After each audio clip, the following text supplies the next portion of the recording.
Preview.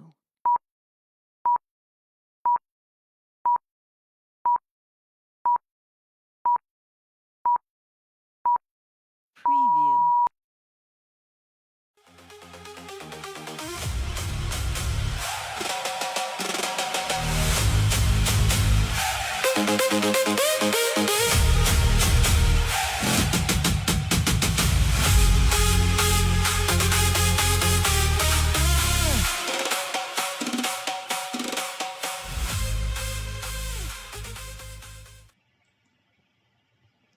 Merħba għarrata episodju minn Zona Mondjali. Wara li rajna Round of 16 interessanti ferm, wasalna biex niddiskutu dawk il-lob li kellna kif ukoll nipprevedu forsi xi lobit li ħajkollna fil-kwarti tal-finali. Illum miegħi passoltu għandi lil Andrew Zorf, kif ukoll residenti Mario Saliba. L-Andrew m'għandix għalfejn nerġa' nintroduċik għall-elf darba, allura ħaniħod l-opportunità biex nintroduċi lil Mario. L-ewwel nett insellimlek u grazzi tal-li qed tieħu sehem fil-programm, nitolbok forsi biex tintroduċi ruħek għas-segwaċi tagħna. Grazzi ħafna Wayne, nsellem lilek u naturalment ukoll is-segwaċi ta' dan il-programm sportiv jiena ili attiv fil-ġurnalizmu sportiv għal numru kbir ta' snin.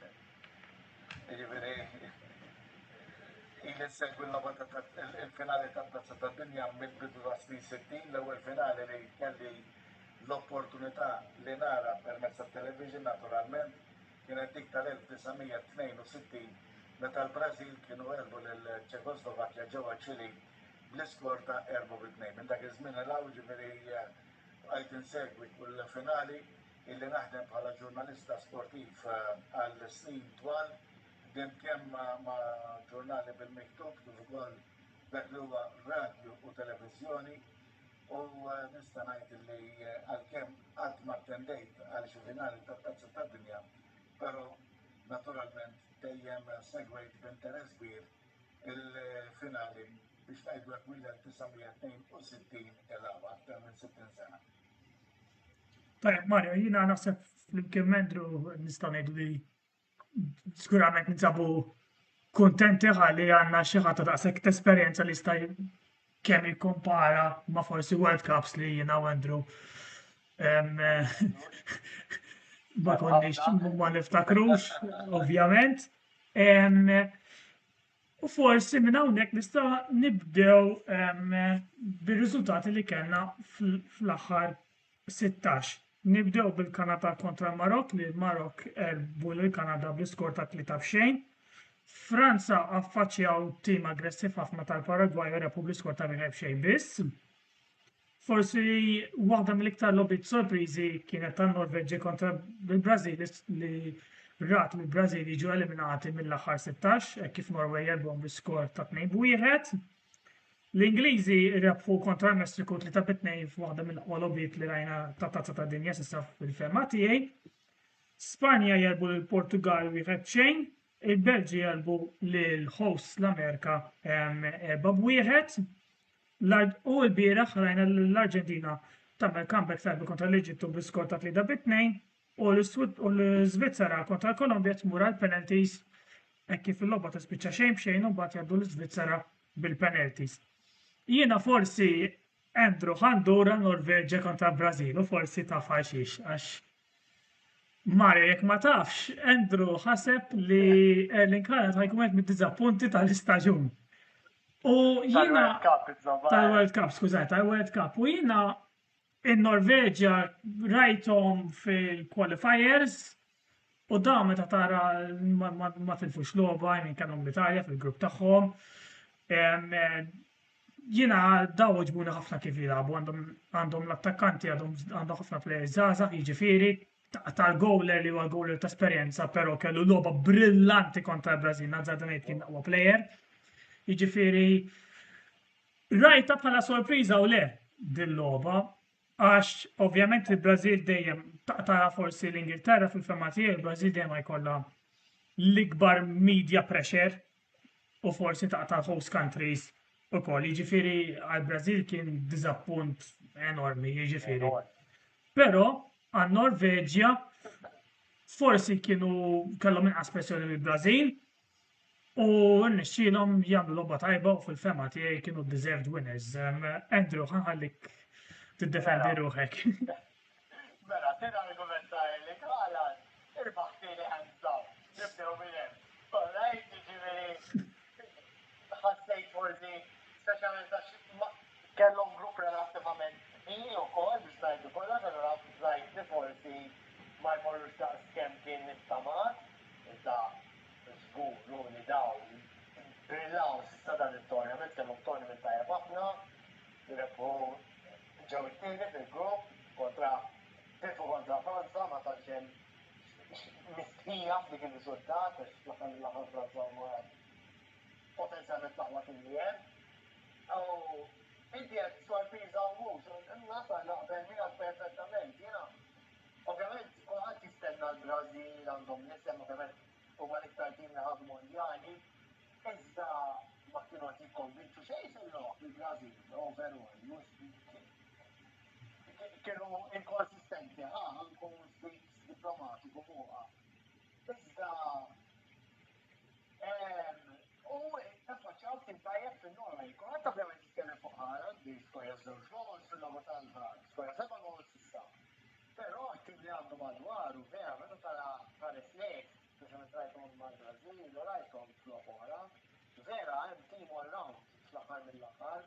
Kulħadd jitkellem mistagħmel Haaland bir-raġun, iżda hemm tim veru tajjeb all round tal-Norway u dawn laqas mi sorpriża li waslu saw ukoll bl-istess mod, jiġifieri u nazzarba ngħidlek kien ħaqhom jgħaddu mal-Brażil għalkemm Brażil to be expected sa ċertu punt iddominaw ballu. U hekk vera kellhom il-penalty u għamluh stablu li ma rajtx imma mhux li kellhom ħafna ċansi. Li ċans tiegħu tiġini fuq ta' Hendrik kien għadu kemm jidħol il-1v1. Iva, veru, imma hija mhux li kellhom xi ħafna fl-attakk biex ngħid kollox. Mario, forsi nixtieq insaqsik xi ħaġa hawnhekk u dan kien qajjem punt tajjeb ħafna Raven jekk tiftakar Andrew li l-Brażil f'dejn snin preċedenti il-lob tal-ballun tagħhom jinħass veru slow u hawnhekk meta rajthom kontra l-Brażil, meta rajthom kontra l-Norveġja nazzarda ngħid li ma kontx qistiet nara l-Brażil jiena x'taħseb Mario? Jiena sinċerament nemmen li l-Brażil ma tonx l-istess Brażil tal-passat.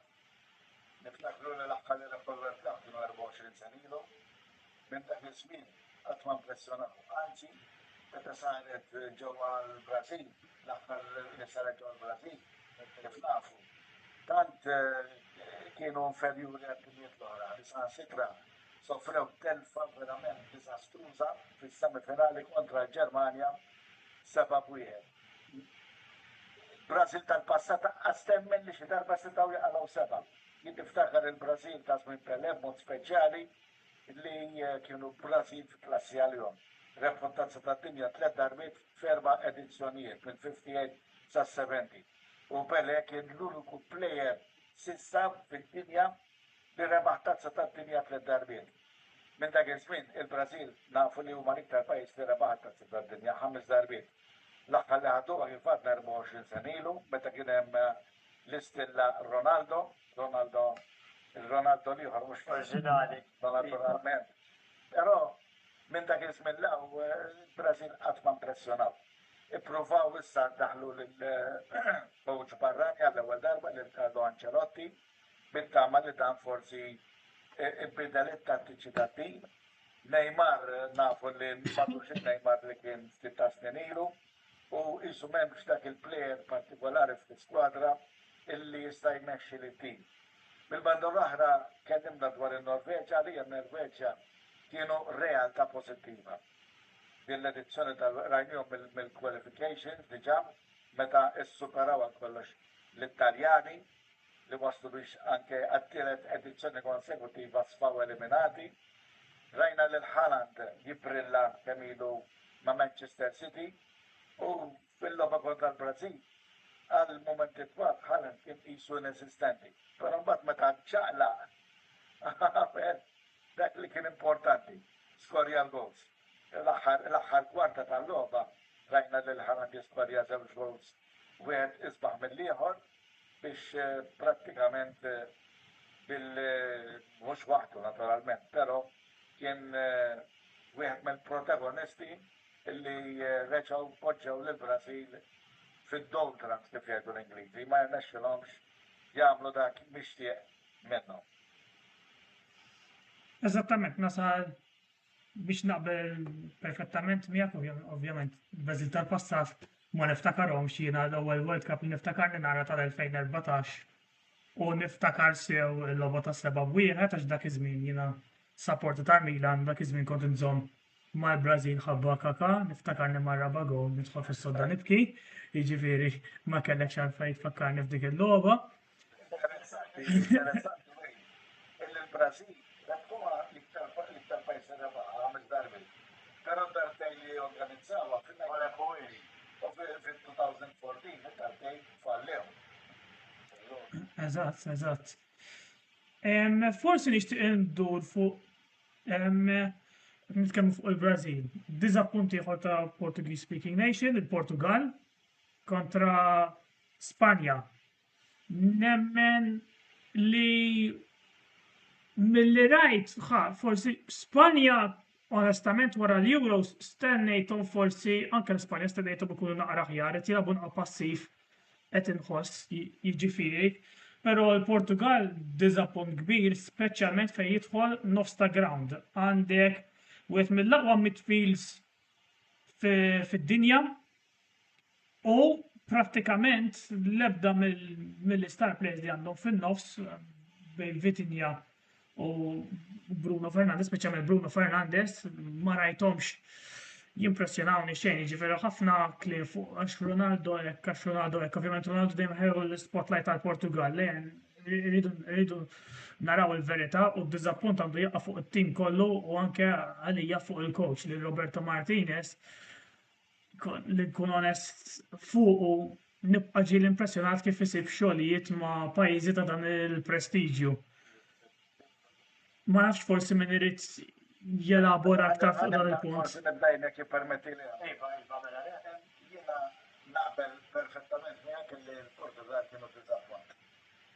Speċjalment nibattin bil-midfielders li għandhom. Ma waslux fejn wieħed forsi kien qed jistenna veru li kellhom konfronti diffiċli ħafna ma' Spanja. Spanja nafu li huma tim saħtu ħafna, tim li jista' jirbaħ din l-edizzjoni tat-Tazza tad-Dinja bl-iskwadra li hemm. Però naħseb li l-Portugal ibbażaw fuq Cristiano Ronaldo. Stennew lil Cristiano Ronaldo li jagħmel dak li kien jagħmel fil-passat. Però jiena nemmen li Ronaldo m'għadux l-istess Ronaldo anke m'għadu plejer fiżikament tajjeb u b'saħħtu. Però m'għadux l-istess Ronaldo li kien 4 snin ilu. Il-klassi tiegħu vera li kien plejer ta' klassi kbira u għamel snin twal huwa u Messi jiddominaw bħala mill-lat individwali, però f'din l-edizzjoni kien pjuttost diżappunt Ronaldo u dan kellu effett fuq l-iskwadra tal-Portugal. Portugal li l-logħbiet li lagħbu veru li waslu sal-16 mingħajr ma wisq impressjonaw. Ma' Spanja mal-Portugal dejjem hija logħba derbi tal-Penisola biex Iberjana. Forsi l-Ispanjoli għalkemm ma kinux fl-aħjar tagħhom, però xorta waħda kollox ma kollox irnexxielhom jagħmlu dak li riedu, jisbu l-gol deċisiv f'logħba li seta' tiġi deċiża kemm fuq naħa kif ukoll fuq l-oħra. Però kollox ma kollox jiena nemmen kif qal tajjeb Wayne li il-midfield bil-players li kellhom seta' ikkontribwixxa iktar biex il-Portugal ikunu forza aktar milli kienu fl-opinjoni tiegħi. Onestament naħseb ħadtu it-tejni, ħadtu il-ħsibijiet tiegħi minn ħalli, nazzar ta' ngħid. Wayne Tal-midfield naqbel ma'kom perfettament li kemm rajnijhom da il-tournament, Finja, Bruno, għala kemm kellhom. Ovvjament disfatta li ma ddewx għal-kwart ta' u din tibda mill-fatt ukoll li ma rebbux il-grupp tagħhom, id-disfatta ngħiduha kif inhi. Dik għaxit ukoll veru. Bdiet minn hemm għax il-Polza ovvjament, Polza insomma il-bracket parti minna ġiet minħabba parti ma rebbux il-grupp. U għajn inti vera il-qatmus marfuq rasa meta qed ma nafx kif Roberto Martinez jieħu dawn ix-xogħlijiet għax jiena meta rajtu mal-Belġium ma tantx impressjona. U skont skantajt meta l-World Cup Portugal, ovvjament issa mhux ħajibqa' mal-Tim Nazzjonali Portugiż. Imma dak żappuntiru naħseb u kien parti mill-fatt għalfejn il-midfield qatt ma naqgħad biex ngħidlek hekk ma kienx tawżu ma kienx effettiv ħanajtek. Jiena rajtu manager week naħseb meta ma kienx kapaċi forsi bil-fors kellu jibbaża kollox fuq Ronaldo, vera għandek il-persuni ta' pajjiż sħiħ fuqek, jiġifieri ħajkun iridu jaraw Cristiano Ronaldo jilgħab, però inti tagħmel l-aħjar għat-tim. U il-Cristiano nirrispettaħ immens, naħseb li huwa l-aqwa personalitajiet fil-futbol qatt rajna. Jiġifieri kien idolu ta' ħafna nies ta' daqsi. Però li naffaċċaw ir-realtà maħniex qed ngħixu fl-2007-2009 dawk iż-żminijiet, Cristiano Ronaldo m'għandux il-Ronaldo ta' dawk iż-żminijiet. Jiġifieri naħseb fuq il-bank hemm Gonzalo Ramos lest jiena biex jimpressjona u jien naħseb li forsi Ronaldo kienet ikisser tim. Forsi anke fejn jitlu bħala chemistry tal-iskwadra u forsi għalhekk il-midfield ma kienx impressjoni ta' sekk. Kif jgħid il-Malti sa ċertu punt il-ħuta minn rasa tintenalek, kważi semmejt il-Roberto Martinez, u inti għajjim punt perfett li da isu beża mill-medja jew ma nafx minn biex dejjem meta Ronaldo u ma jgħidilix li qatt qalaw fis-solda. Darba qalaw. Jidir li fl-aħħar 32. Mal-Kroazja. Eżattament. Ma' Iva. Però in-ġenerali isu beża l-pressjoni biex jibda Ronaldo, meta jiena naħseb li kien wasal il-waqt li Ronaldo jwarrab u kważi imma biex jagħti spazju biex ngħidlek għat-tim tal-Portugal jiġi quddiem mingħajr dak l-ispetru biex ngħidlek dak ix-shadow dak id-del ta' Ronaldo fuqhom. U delet u performances, prestazzjonijiet pjuttost diżappuntanti wieħed li Nammet li ma rajtawx kontra Kroazja biex konet kollox iżda l-unika prestazzjoni li kienet overall tajba kienet ma' Uzbekistan li għangu l-onesti kienu skwadra limitati. Fis-sens il-bqija tal-lom ma tantx impressjonaw il-Portugal u r-riżultat li disfatta kontra Spanja. U semmejt il-Spanja wejn naħseb ovvjament nafu li seddejnilu ħarbu l-Kampjonat Ewropew. Jiena naħseb li kienu ħafna nies kienu mżappunt ħdej dak il-livell u naħseb parti minnha tiġi mill-attak, il-fatt li overall attak rajthom isu kemm issa dejjem xi ħaġa nieqsa, naħseb parti minnha tiġi mill-fatt li Nico Williams mhux qed jilgħab, naħseb affettwahom mikra, però appunt li ħafna nies naħseb qed jinsew fuq Spanja bid-difetti kollha li għandhom fl-attak. U għabbat li da għadhom ħalawx gol dat tournament li jaf ikun pedament kbir biex jibqgħu għaddejjin sal-aħħar daw. Fatti naqbel li għadiet ta' Andrew li semma Andrew l-Ispanja għadhom ma qalawx gol. Forsi veru minn xtek l-attakant Ojar Zabal vera kien l-aħjar scorer s'issa tat-tim Spanjol, però żgur li Ojar Zabal mhux l-aħjar attakant ta' Spanja biex ngħidu hekk. Ġietu għaraf jaħolom. Pero Spanja overall xorta nemmen li Michele Reppu biskwer limitat ħafna mal-Portugal u fl-aħħar ħinijiet ta' sostitut ukoll. Xorta waħda nemmen li għandhom skwadra qawwija li kapaċi tasal ukoll. Vera li issa jmissom mal-Belġu, il-Belġu ejja ngħidu hekk, il-Belġu ma kienux xi skwadra ta' marra minn hawn s'issa apparti l-rebħa kbira ma' mal-USA propju fl-aħħar 16. Però fil-logħbiet preċedenti ma rajniex affarijiet bħal mill-Belġu. Donhom bħal Portugal għandhom numru ta' plejers li waslu fit-tarf ukoll. Bħalma ġara Ronaldo għal-Belġu, De Bruyne pereżempju, u hemm xi plejers oħra li l-aqwa tagħhom forsi għamluh ukoll. Eżattament din nitkellmu fuq il-Golden Generation tal-Belġju li ħafna ħajfu iżda qatt ma rnexxilhom jaslu sal-aħħar forsi fejn kellhom jaslu. Meta tżammu l-Belġju kontra l-Amerika, diżappunt kbir għall-Amerika għall-host li kellhom ħafna pressjoni fuqhom. Ejja ngħidu wkoll deċiżjoni politiċi biex jippruvaw jiffavorixxu l-pajjiż, ovvjament. Naħseb splodew f'wiċċhom sa ċertu punt. Eżattament, jiġifieri ikolli insemmi l-host nations kollha sal-aħħar 16 għamlu, ma nafx min jixtieq jibda forsi fuq liema pajjiż, kollha tinsemmu l-Amerika ma nafx jidhirlek Andrew inti. L-Amerika kienu qed jidhru għaddejjin tajjeb, però meta tara l-host nations kollha orajt waslu sal-aħħar 16 kellhom gruppi diċenti għaddew mill-aħħar 32.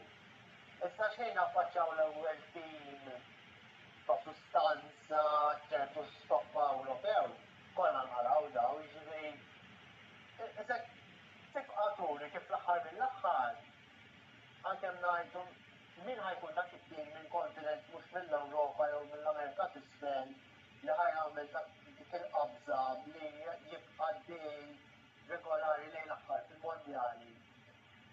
L-Amerika ta' fuq s'issa l-pajjiżi hemmhekk ħadd għadu wera li waslu sola il-fażi, forsi mbagħad nitkellmu fuq Marok iktar tard. Ovvjament tal-Amerika tal-Stati Uniti wieħed ma jistax ma jsemmi.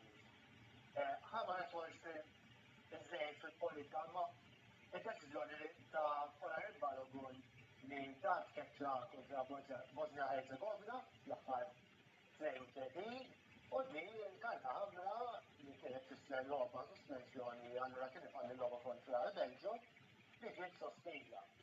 Dik qatt saret bil-rispett kollu.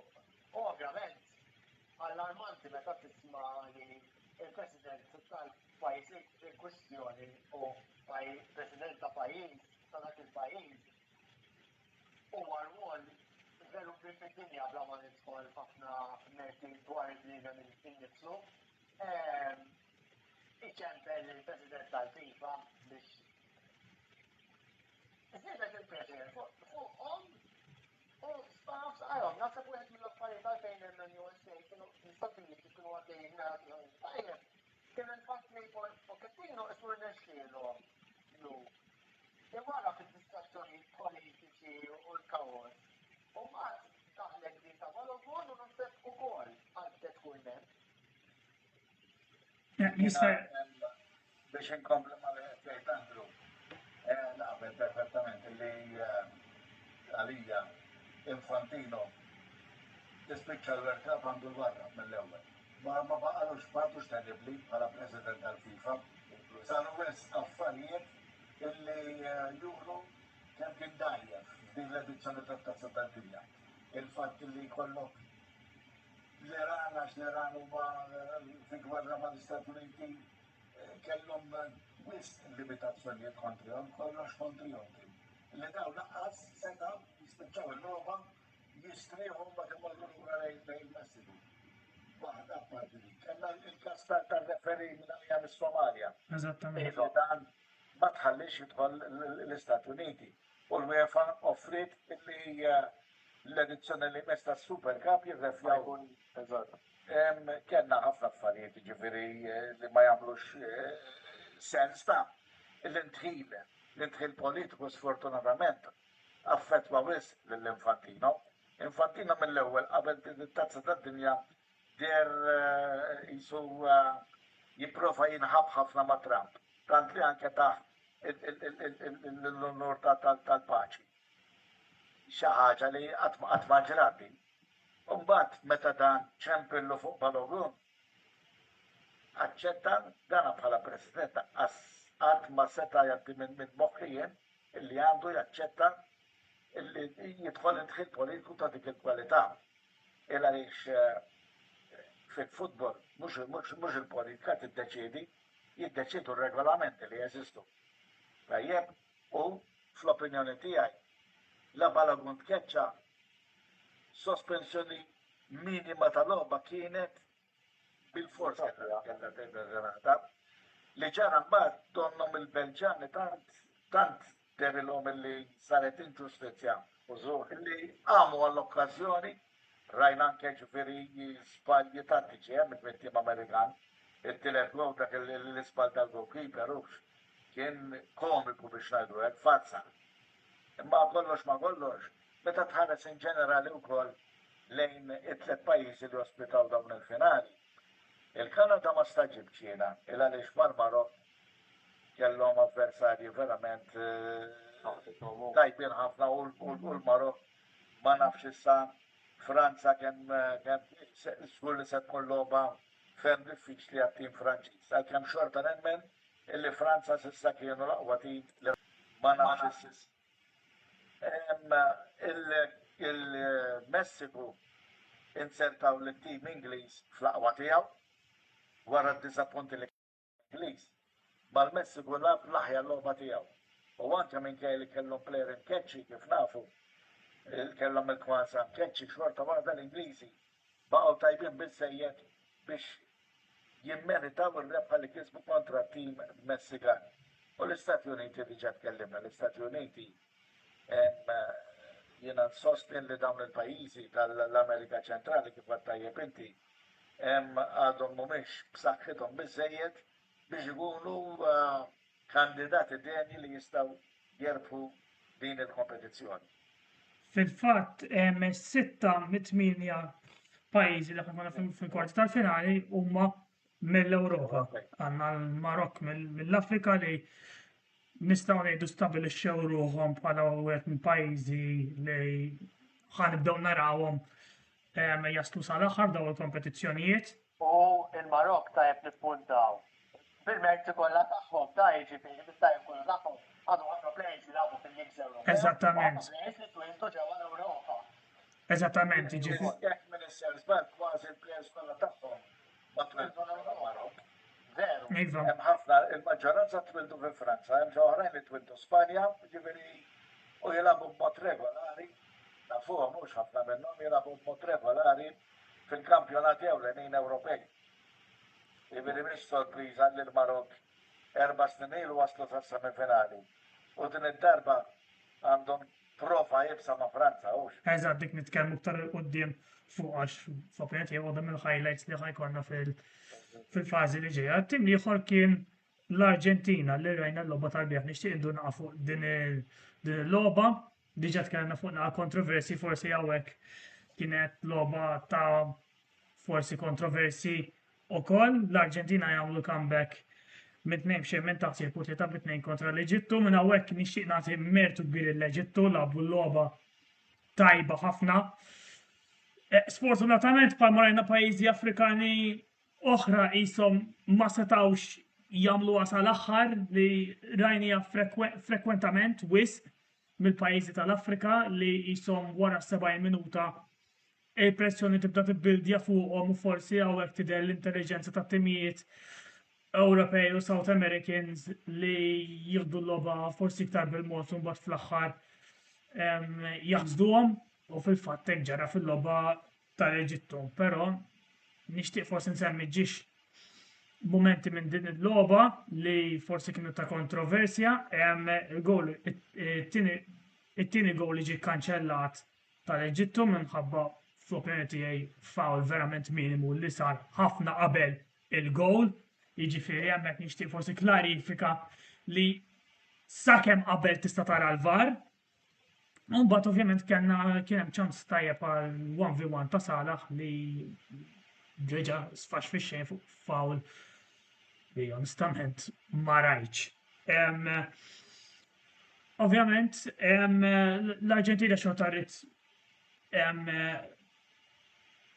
nfaħħarhom ta' comeback li għamlu li ma qatawx qalbhom, reġena rajna gowl ieħor minn ta' Messi li ta' 39 sena għadu jibrilla on the top stage, ġifieri. Substitutions tajbin għal Skaroni wkoll li affettwaw il-lobu b'mod tajjeb, jiġifieri Andrew, forsi semmejt ħafna affarijiet. Ejja nibdew bil-kontroversi l-ewwel, nibda nara l-opinjoni tiegħek fuq dawn. Le, jiena naqbel miegħek fuq il-gowl li ġie mħassar tal-Eġittu għalija. Forsi vera rizzu imma kien minnu ħafna, ejja nkunu onesti. Jiena ħanajda dan il-mod kieku kienet il-kontra kien jiġi mħassar dak il-gowl għandi d-dubji tiegħi ħanajda dak il-mod.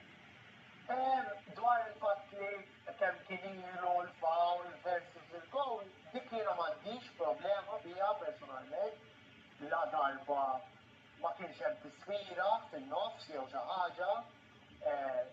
L-azzjoni kienet waħda kontinwa tista' tgħid, allura dik jekk hemm li kien foul li tfisser gowl imħassar m'għandix problema li mbagħad li għandha titħassar ħabba dak il-foul fil-bilda. Naqra d-dejt forsi iktar kontroversjali u drammatika għax ġrat fejn ġrat rigward naħa tal-ground.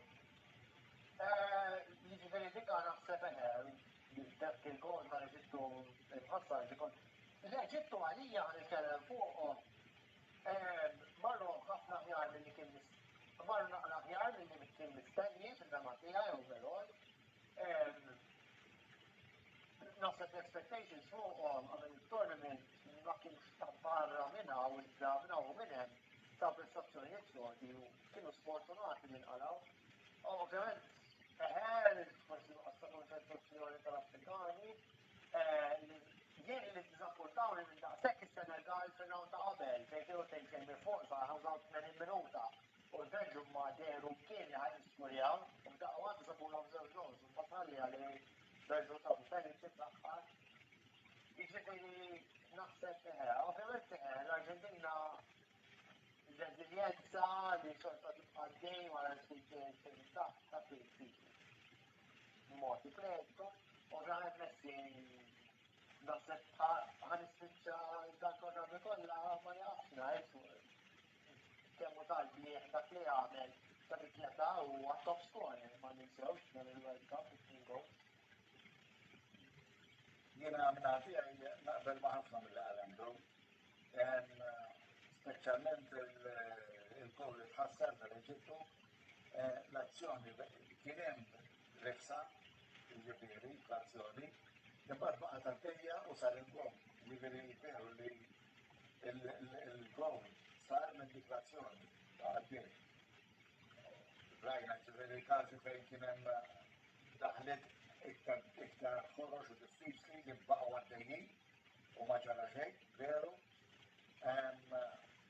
Dik kienet kontroversja li dejjem, m'hemmx dubju. Jiena l-Arġentina nemmen li mhux se tkun faċli għalihom li jerġgħu jerbu din l-edizzjoni. Għaliex anke meta rajnihom mal-Cape Verde ma kellhomx logħba faċli. Ġabuhom darbtejn rol Cape Verde u rebħulhom 3-2, ġifieri ma ġrewx bihom. Bla dubju Cape Verde daqsxejn ta' pajjiż li qed jiddebutta fil-World Cup. ħarġu bl-onuri minn dik il-logħba ħafna 32. Din il-logħba mal-Eġittu xejn minn ta' sew l-azzjoni tal-gowl li tħassar. Niftakru wkoll il-level tal-iskort minn għandu web xejn kien hemm penalty ta' Messi li ma skorjax, salva il-goalkeeper, tieni penalty li falla Messi din l-edizzjoni. Imbagħad l-aħħar kwarta naħseb l-Skaloni għamel bitliet importanti li kellhom effett fuq dak li ġara. Naħseb li ridħol tal-Awtaru b'mod speċjali sewa illa għaliex Messi jibqa' dejjem Messi, ġifieri jekk tu kellna nagħmlu comparison bejn Messi u Ronaldo, ngħidu m'hemmx dubju li Ronaldo qasbeda ma' Messi f'din l-edizzjoni, illa għaliex Ronaldo minister żball, gol jew tnejn ma skorjax iktar. Tnej kontra l-Uzbekistan u bat skurja Tlieta penalti. b'kollox. Tlieta b'kollox hemm aħna u Messi li ġa skorja 8 u falla żewġ penaltis ukoll. Barra 8 li sbarra. U għandu għal-mejn u roba oħra, xilab. U il-kontribut tiegħu dejjem qed ikun hemm mhux ġifieri jidher li il-preżenza tiegħu hija vitali fit-tim Arġentin. Natu hekk f'kull logħba skorja. Eżatt. Skorja 8 ma f'kull logħba skorja minn dak se jkun bad. U issa għandu r-rekord bħala l-iktar plejer li skorja f'tazz tad-dinja wkoll. Tajjeb ġifieri dak huwa xi ħaġa ta' min jinnota. Nafu li l-Eġittu ġifieri protestaw bil-qawwi u saħansitra qed jipprotestaw fuq ir-riżultat qed jgħidu fuq il-kontroll tar-referi Franċiż li kontrolla din il-logħba li tessiet illi fl-opinjoni tagħhom kien biased kontrihom. Imma ir-riżultat finali jiena nemmen illi sakemm ma kienx hemm xi technical error, l-uniku deċiżjoni li tista' tibda r-riżultat jekk kien hemm technical error fir-regolamenti. F'dan każ jekk kien hemm żbalji huma żbalji tar-referi fl-opinjoni tat-tim oppost, żbalja referi mid-deċiżjoni tiegħu, però d-deċiżjoni tar-referi sakemm m'hemmx technical errors nerġa' nirrepeti huma finali ma jistgħux jinbidlu. U f'dak il-każ l-Eġittu m'hemmx tagħmel ikollhom ibaxxu rashom għal din it-telfa. Eżattament, il-riżultat ma jistax jinbidel, però għedu li l-Eġittu reħu. Fortunatament rajna din kontroversja f'dak il-kontinent fejn l-Eġittu bil-finali tat-tazza tal-ħarta. Eżattament. Afrikani li naħseb rajna u naħseb turi kemm fl-aħħar mill-aħħar deċiżjonijiet ta' referiz dejjem iridu jiġu rispettati. Eżattament, però naħseb nitkellem għatnej li intkom ukoll forsi segwaċi tagħna wkoll li l-Eġittu għanejdu sakemm qed tissapportaha forsi tal-Arġentina jisom rebħuna qalbna ikolli ngħid għax verament ħadd gost narhom. Eżatt, kont kuntent kif ma beżawx jilagħbu kontra l-qawwa tal-Arġentina. Il-logħba tal-Paragwaj kontra Franza ndur fuqha jisom il-Paragwaj ħarġu biex jiddefendu jagħtu bis-sieq. Per-eżempju, m'hemmx I mean, ma forsi ma ngħidx. L-ironija wejn illi l-Paragwaj ħarġu jagħtu bis-sieq. Però r-referi wara ċerta tisofar il-Franċiż. Il-Paragwaj.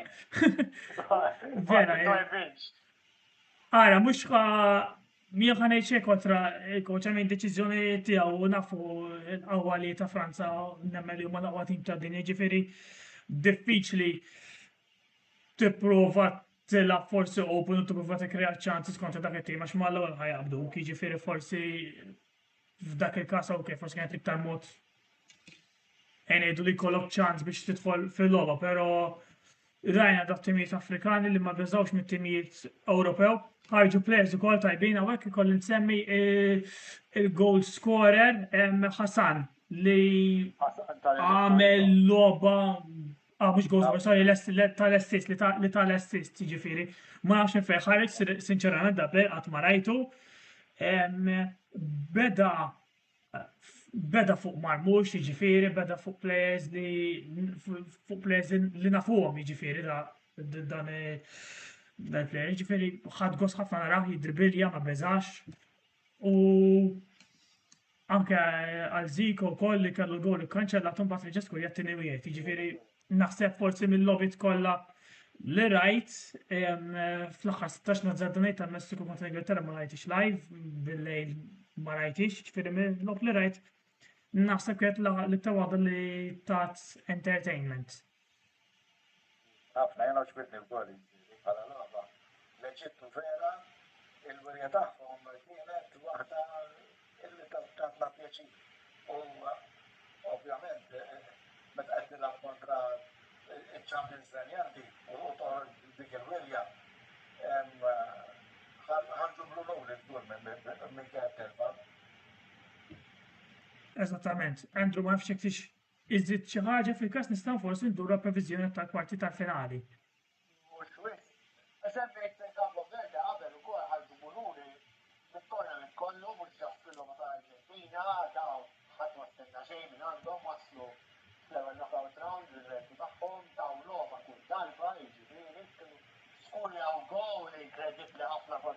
it-tieni goal. it-tieni goal, ta' kbir, li l-Kapral li għamlu, jiġifieri dawk l-Arġentina kienu ġala jaħdmu sewa liha, sissa, id-difisa tat-titlu. Jien li forsi nixtieq nżid wejn. Ma tkellimniex dwar il-logħba bejn l-Iżvizzera u l-Kolombja. Li fl-opinjoni tiegħi kienet waħda mill-agħar logħbiet li kellna s'issa. Ma rajna xejn fiha dik. 120 minuta assolutament. Fil-fatt insejta ngħidlek il-verità kollha. Jiena biex Waqas inkompli nara, kont sejjer normal. Waħda mill-inqas logħbiet l-impressjonat mela dubju. Marru tajb l-Svizzera xinna xina berku bil-penalti sux. U issa rridu naraw li se jkunu l-avversarji li jmiss tal-Arġentina, u xejn. Eżattament, forsi nistgħu nibdew biha bħala kwart tal-finali. Svizzera kontra l-Arġentina, jgħidu l-Svizzera ħamma ma rajtix kontra l-Kolombja, ġifieri ma tantx nista' ngħid fuq dik il-logħba, però immorru għall-logħbiet qabel qishom m'għamlu xejn imma pass waslu għax forsi l-unika logħba li rajthom impressjonawni kontra il-Bosnia li ġabu dak il-gowls l-aħħar. Hija rajna diżappunt kbir kontra Qatar li spiċċaw draw ta' wieħed. Ma nafx tistgħux tfakruni kontra minn labu fl-aħħar 32. L-Alġerija, fil-16 mal-Alġerija rabtu xejn. Mal-Alġerija. Kwit waslu daw sal-kwarta tal-finali, se jridu nistennew x'ħajamlu kontra l-Arġentina. Jiena naħseb l-attur ta' Svizzera, mhux istess necessarily daw tim ħafna esperjenza daw ta' kompetizzjonijiet li wieħed ma jistax jarmi malajr u Svizzera dejjem kapaċi jagħtuk logħba lil kull tim daw. Ġifieri l-Arġentina ħajbdew favoriti ovvju, naħseb mill-logħb li hemm, mill-erba li hemm, naħseb hija probabbli l-iktar waħda li forsi hemm favoriti iktar ċar forsi. Iżda Svizzera kapaċi tuhom ketta kbira xorta waħda. Għandhom dik xi ħaġa Svizzera naħseb kapaċi jiddefendu ħafna li dejjem tik ċansu dan l-logħb. Naqbel jiena l-Svizzera mhumiex tim li jaċċella biex ngħidu hekk, però kif qal tajjeb Andrew għandhom nucleo ta' players li jilagħbu ma' clubs tajbin Ewropej u xejn. Nsibu Svizzeri diversi kampjonati tajbin u allura dik l-esperjenza jużawha fit-tim nazzjonali. U għalkemm vera l-binjiet tagħhom in-ġenerali ma tantx laqtu lajn, speċjalment li laqgħu mal-Kolombja, kont qed nistenna iktar mill-Kolombja jiena. Għaliex fil-logħbiet preċedenti l-Kolombja deru aħjar. Imma l-Svizzera ddefendew tajjeb u ġabu dak li riedu. Għaddew bil-penalti u rnexxielhom jaslu mal-aħħar 8. Naraw se jagħmlu mal-Arġentina kif għattajb inti Andrew, jiena nemmen li l-Arġentina għandhom nibdew bħala favoriti, però mhux se tkun logħba faċli żura lihom. Nemmen li l-Svizzera kapaċi joffru sfida denja imma jibqgħu l-underdogs din il-logħba. Jiena l-Svizzera diżappuntat li mhux li m'hemmx Shaqiri li ħafna drabi qisni. Nagħmel sentejn ma narax tiġi l-Euros nerġa' nara Shaqiri jagħmilek xi top corners. Sentejn wara tiġi World Cup terġa' dak it-tip ta' goal. Ġifieri l-Svizzera qisni għalhekk nafu. Eżatt għalhekk qed ngħidlek waqaf minn nazzjonali għalhekk qisni diżappuntat forsi ma tantx qed logħbiet ta' Svizzera x'forsi mhux qiegħed hemm. Dik in-naħa tal-bracket u mbagħad għandna għandna l-Ingilterra kontra n-Norveġja. Din ħadd tkun logħba oħra diffiċli għall-Ingilterra li ma kellhomx ngħidu route towards the final faċli xejn għax kontra Messiku logħba diffiċli ħafna kienet, jiġifieri. Jiena nazzardanejt jien diġà kont qedtilkom minn qabel li ħassejt li l-Messiku kienu l-favoriti f'dik il-logħba. Hekk naraw kontra n-Norveġja qed ħafna affarijiet pożittivi fuq dan it-tim. Darba għandu wkoll ngħid affarijiet pożittivi fuq l-Ingilterra, jgħidu li jisom fil-group stages dejjem ikollhom dik il-logħba li tiġi fid-draw ta' xejn f'xejn dejjem niftakar darba kienet kontra il-Ghana. Mill-bqija kontra l-Kongo ma tantx impressjonani ngħid il-verità, però għalija il-logħba tiddependi fuq ġiex players kbar. Nerġa' ngħid li huma goal scorers. Erling Haaland, se jagħmel Erling Haaland u se jagħmel Harry Kane. Harry Kane mhux biss fejn jidħol goals, però nemmen fejn tidħol il-lob tal-midfield ukoll għax ngħidu l-verità li jiena kolli ngħid li Harry Kane huwa l-iktar player komplut fid-dinja bħalissa x'kien naraħ jilgħab. Ħanibda bik Andrew x'inti support tal-Ingliżi. X'taħseb li forsi ħajġri fil-logħba? Can you do it all the way? Is it coming home ejja? Nisperaw, ħanibdew minn mhix ħadkun faċli, ħanibdew minn Norway qedna ħafna affarijiet pożittivi fuqhom u bajt id-dinni xejn naħseb plejer li jaf ikun kruċjali, kemm semmejt il-ħaras u l-Kane għal mid-darba wieħed bir-raġun. Jude Bellingham, ngħidu li l-Ingilterra s'issa skorjaw 11 gol dan it-torneo, 11 minnhom kienu jew Kane jew Bellingham. U Bellingham jiena nara dak il-logħob fil-World Cup dejjem isur joħroġ xi ħaġa, dejjem għandu mentalità rieda li jirbaħ kbira ħafna fil-ġewwa tiegħi. Dejjem nagħmel tispikka, jiġifieri paradament min jieħu ċans iżu ovvjament beħallu Kane min ikollu forsi baħter logħba bejn li toq quddiem il-lasta kollu torbot naħseb u ovvjament it-tnejn issa kellhom tollu mistajbin ħala skorja ta' gols Kane sitta, dan jiskorja erba'. Però Norway istess mod Norveġja fuq wara fuq Mattini ta' vera għala erba' ma' Franza. Second team labu kontra Franza prattikament. U eżatt kważi nitaw tlajjer dik il-logħba fis-sema tiegħi naraq l-istorja.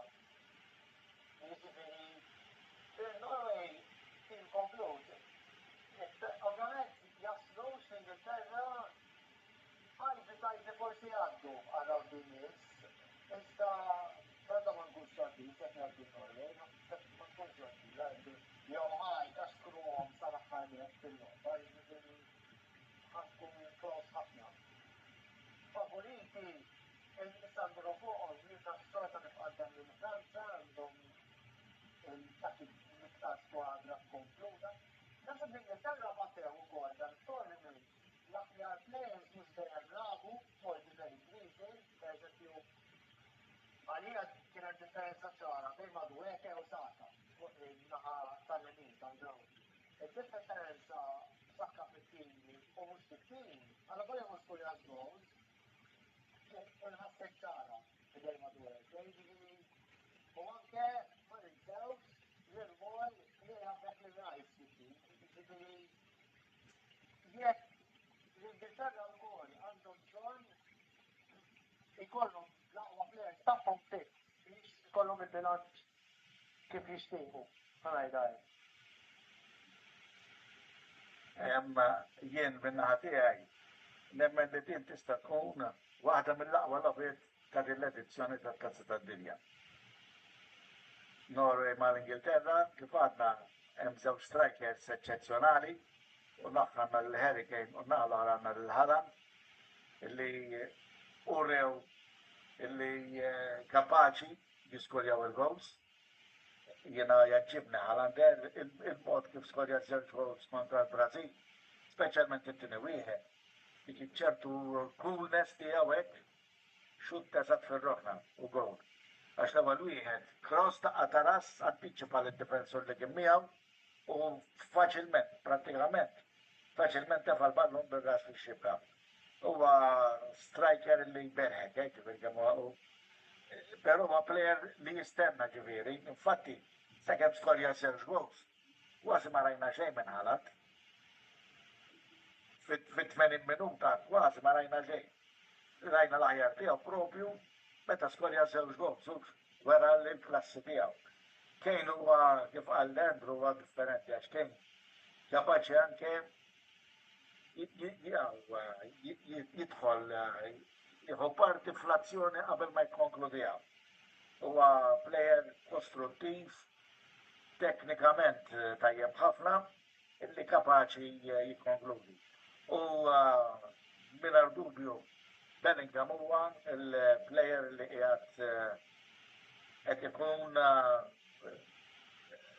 l-ikbar forza fit-tim Ingliż ma' kien. Qed jagħti wirjiet tajbin ħafna, plejer għadu sajt, plejer saħtu tekniku għandu il-kwalitajiet naħseb kollha jiena li wieħed jistenna.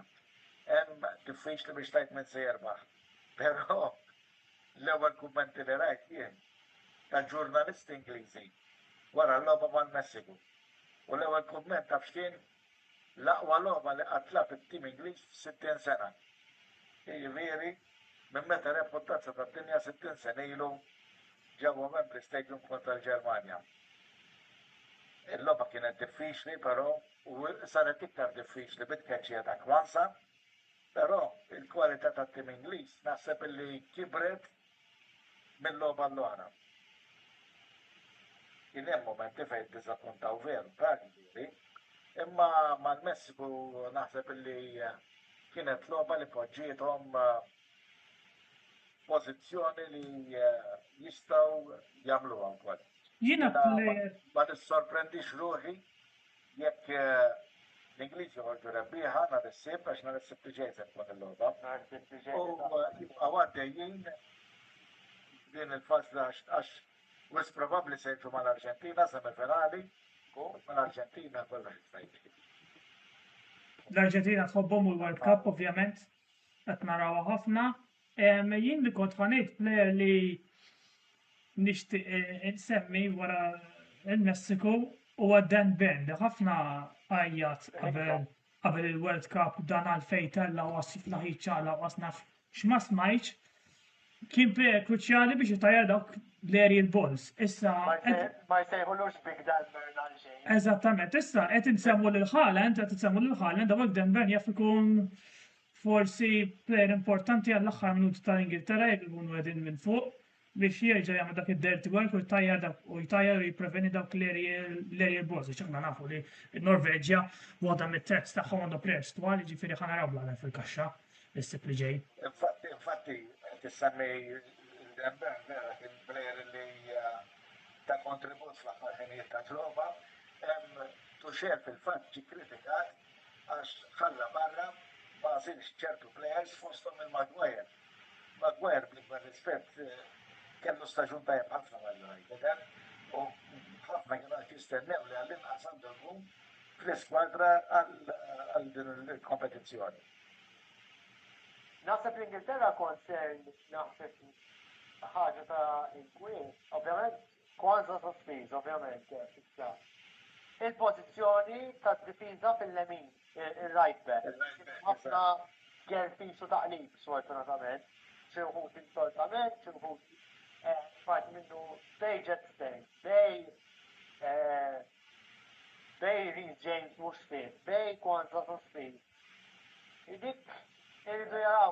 Kellu jela Price bħala fullback kien hemm Għamel logħba daħal right back ukoll, jiġifieri dik jaf irridu naraw l-istorja hemmhekk. Ħadd iżvolti. Nista' forsi nimxu għal tielet logħba daħan semmi hemm Spanja kontra il-Belġium. Ħalli laqwa waħda l-aħħar. Spanja-Belġium għamiltu ma nafx hekk hux inti Andrew jew Mario semmet l-Spanja għadhom ma qalawx gowl din l-edizzjoni. Ngħidu li wara id-diżappunti li rajt fil-fażi tal-gruppi u anke Andrew u ta' qed ngħidha semmejna li l-Belġu kienu ddiżappunt fil-fażi tal-gruppi. Issa qed narawhom fil-kwartilat finali kontra Spanja. Jiġifieri sorpriża li kolli ngħid kif waslu sawhekk. Għandhom test ibes ħafna kontra Spanja. Onestament ma narax tim ieħor li l-Ispanjoli jgħaddu sakemm ma jkunx hemm xi karta ħamra jew tiġri xi ħaġa mhux mistennija fil-bidu. Ħanibda jena Andrew, ma importanti. Jena fl-opinjoni tiegħi l-ikbar żewġ favoriti ma' Franza u Spanja. U kelli nażel jien nagħmel number one Franza b'kien Spanja. U il-Belġu apparti li fil-gruppi ma tantx impressjonaw. Niftakru illi fl-aħħar 32 ma' Senegal kienu 2-2 minn dak u għax jagħmlu miraklu fl-aħħar il-mod kif dawru r-riżultat. Sakemm kienu 2-2 kienu tim milli bla impressjoni ta' xejn. Ma kienu qed juru l-ebda imma f'daqqa waħda donnhom qamu u rnexxielhom. Ma l-Istati Uniti nafu li donnu il-kas ta' Balogun iktar ħadem favorihom u bla kellhom wirja tajba m'hemmx dubju. Però ma' Spanja se tkun storja differenti żgur. Il-fatt li kif diġà għadna Spanja għadhom ma sofrew dagu. Spanja dawn l-aħħar snin dejjem kienu wieħed mit-top teams fl-Ewropa biex ma ngħidux fid-dinja. Jiena nara li Spanja għandhom skwadra bir-riservi b'kollox illi ipoġġuhom ħafna aħjar mill-Belġu bħala skwadra. U ma nistaġibx ġifieri illi ikunu huma li jiddominaw bħalma qed jiddominaw f'ħafna mill-logħbiet tagħhom u jgħaddu għas-semifinali. Il-riżultati ħora jgħaddu Spanja għas-semifinali tkun sorpriża. Ħankunu ħanibdew minn hawn, jiġifieri Spanja jibdew favoriti. Hemm ħafna fatturi ma għalawx gowl, Champions Ewropej, kollox. Naħseb, inti semmejt Mario, fil-fatt kif taħseb il-Franza u Spanja favoriti, il-ħasra Ma jistgħux il-final. Ma jistgħux il-final minħabba li qegħdin l-istess naħa. Għajdaror, jiġifieri dik ikun sita kbira jekk ikollna dik is-semifinal naħseb tkun waħda mill-iktar interessanti ħafna. Isa final tiġi prattikament. Ekku, għax ma tista' aktar minn tal-Arġentina jew hekk imma dik vera tkun logħba tajba. U għandek żewġ facets, għandek Franza sanduru naqra fuqhom fil-spettar, nafu x'attakkandhom, ħanajda fil-qosor. U Spanja li ma rawx gowl. U xorta komplet ħajja Lamine Yamal li forsi kien. Id-diżappunta daqsxejn, ikolli ngħid il-verità din l-edizzjoni. Eżatt l-istess sib kellna hekk. Jiġifieri, però daw iż-żewġtimijiet dik tkun battalja kbira jekk iż-żewġtimijiet. Battalja tattika affaxxinanti ħafna jekk tissejjaħ semifinali. Ħandur semmejtum diġà Franza kontra Marokk. L-iktar logħba li eċitat għalija għadha fl-10 żommu fil-kalendarju raw x'għad tagħmlu ħasslu kollox li għandkom dak il-ħin, jiġifieri. Kif qed ngħid l-iktar logħba li qed nantiċipa għalfejn għax jien għalkemm Franza impressjonaw immens għandhom l-aqwa attakk li qatt tista' timmaġina fid-dinja jekk iridu jistgħu jilagħbu bil-reserves u jkollhom skwadra oħra biex jirbħu it-tazza tad-dinja.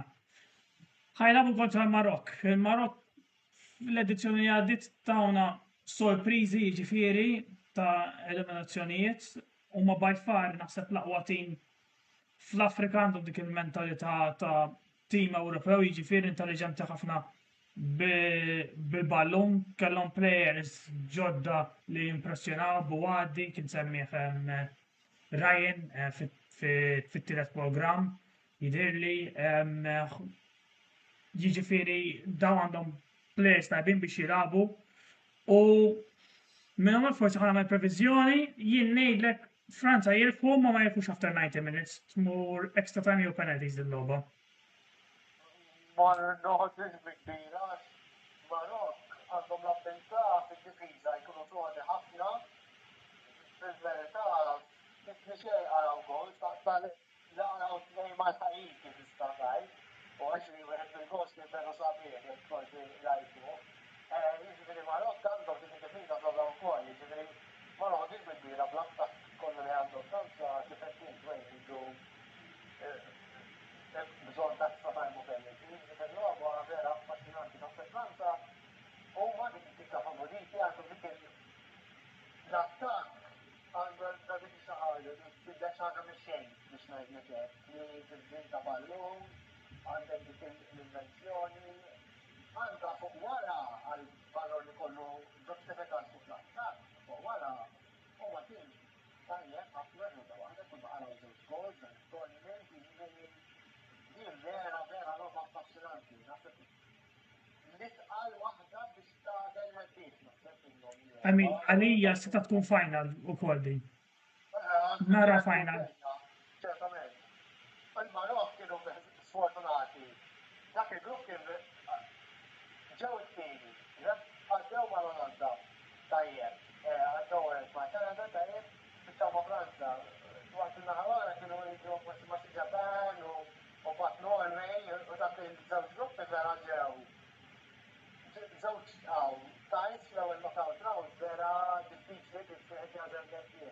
Il-Marok għadhom tajbin u issa qed jaffaċċjaw lil Franza diġà. Jiġifieri u kapaċi jagħtu s-sorpriżi.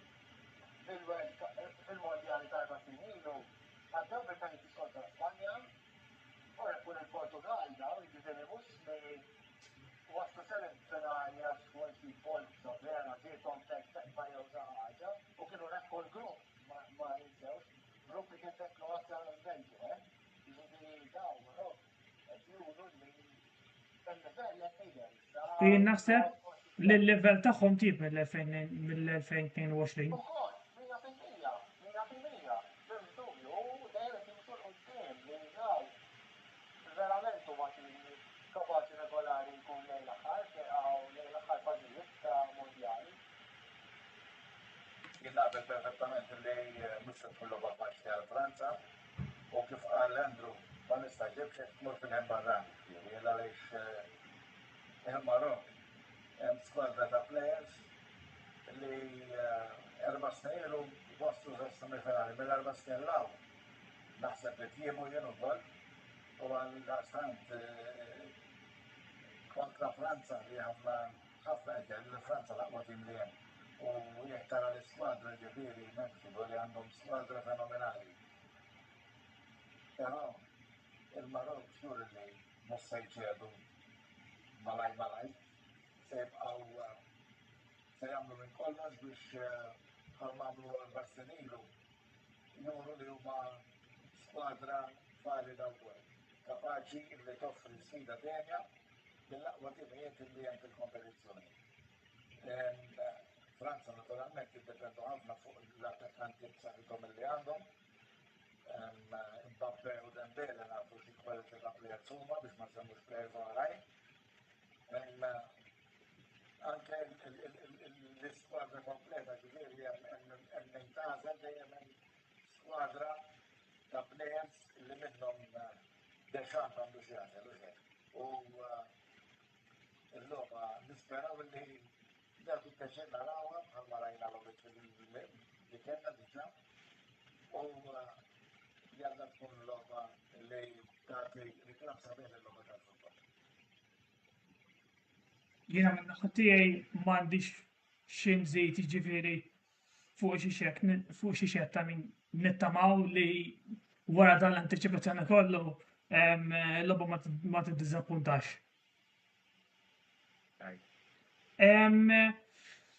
Għallum nistgħu nagħlqu hawnhekk, grazzi Mario, grazzi Andrew, verament diskussjoni interessanti ħafna.